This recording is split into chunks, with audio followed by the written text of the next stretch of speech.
ಆದ್ರಿಂದ ಇದ್ರ ಮಧ್ಯೆ ಅಂಬೇಡ್ಕರ್ ಅವರು ಹೇಳ್ತಾರೆ, ರಾಜಕಾರಣಕ್ಕೆ ಬಂದ್ರೆ ಬರುವಾಗ ಜೀವನ ಮಾಡ್ಲಿಕ್ಕೋಸ್ಕರ ರಾಜಕಾರಣಕ್ಕೆ ಬರಬೇಡಿ, ರಾಜಕಾರಣಕ್ಕೆ ಬಂದ್ರೆ ಬಡವರ ದೀನ ದಲಿತರ ಜೀವನವನ್ನ ಬದಲಾವಣೆ ಮಾಡ್ಲಿಕ್ಕೋಸ್ಕರ ರಾಜಕಾರಣಕ್ಕೆ ಬನ್ನಿ ಅಂತ ಹೇಳಿ ಬಾಬಾ ಸಾಹೇಬ್ ಭೀಮರಾವ್ ಅಂಬೇಡ್ಕರ್ ಅವರು ಹೇಳ್ತಾರೆ.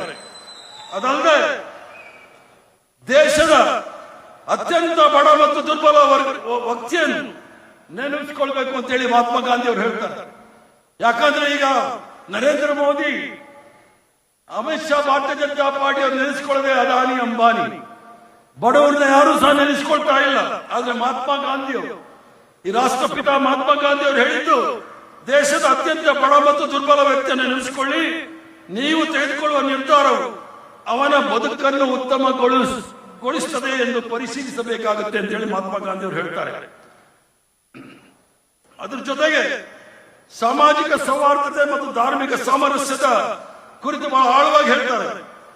I do not want my house to be walled in all sides and my windows to be stuffed. I want the cultures of all lands to blow about my house as freely as possible. ಅದರರ್ಥ ನನ್ನ ಮನೆಯ ಸುತ್ತ ಗೋಡೆ ಕಟ್ಟಿಕೊಂಡು ಕಿಟಕಿಗಳನ್ನು ಮುಚ್ಚಿಕೊಳ್ಳಲು ನಾನು ಬಯಸುವುದಿಲ್ಲ. ಎಲ್ಲ ಸಂಸ್ಕೃತಿಯ ಗಾಳಿಯು ನನ್ನ ಮನೆಯೊಳಗೆ ಮುಕ್ತವಾಗಿ ಬೀಸಬೇಕು ಎಂದು ನಾನು ಬಯಸುತ್ತೇನೆ ಅಂತ ಹೇಳಿ. ಆದ್ರೆ ಕೆಲವರನ್ನ SIR ಮೂಲಕ ಮನೆಯಿಂದ ಹೊರಗಡೆ ಹಾಕ್ಲಿಕ್ಕೆ ಪ್ರಯತ್ನ ಮಾಡುವಾಗ ನಾವೆಲ್ಲರೂ ಸಹ ಎಚ್ಚರ ವಹಿಸಬೇಕಾಗುತ್ತೆ.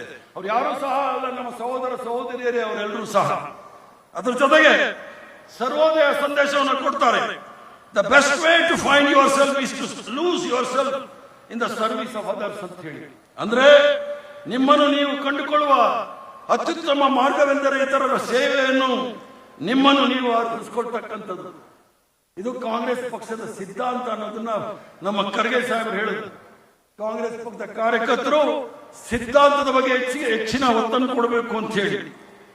ಮಹಾತ್ಮ ಗಾಂಧಿ ಅವರು ಹೇಳಿದಂತೆ ನಮ್ಮ ಪ್ರತಿಯೊಂದು ನಿರ್ಧಾರವು ಸಮಾಜದ ಕೊನೆಯ ಸಾಲಿನಲ್ಲಿ ನಿಂತಿರುವ ಅತ್ಯಂತ ಬಡ ಮತ್ತು ದುರ್ಬಲ ವ್ಯಕ್ತಿಯ ಹಿತಾಸಕ್ತಿಯನ್ನು ಗಮನದಲ್ಲಿ ಇಟ್ಕೊಂಡಿರಬೇಕು. ಅದೇ ಕಾಂಗ್ರೆಸ್ ಪಕ್ಷದ ತತ್ವ, ಅದೇ ನಮ್ಮ ರಾಜಕೀಯ ಧ್ಯೇಯ. ಇದನ್ನ ಯಾಕೆ ಹೇಳ್ತಾ ಇದ್ದೀನಿ ಅಂತ ಹೇಳಿದ್ರೆ, ನಾವು ಸಹ ಕಾಂಗ್ರೆಸ್ ಪಕ್ಷದ ಇತಿಹಾಸವನ್ನು ಎಲ್ಲೋ ಮರಿತಾ ಇರೋ ಕಾಣುತ್ತೆ. ಇಲ್ಲ, ಭಾರತೀಯ ಜನತಾ ಪಾರ್ಟಿಗೆ ಯಾವುದೇ ಧೈರ್ಯ ಇಲ್ಲ.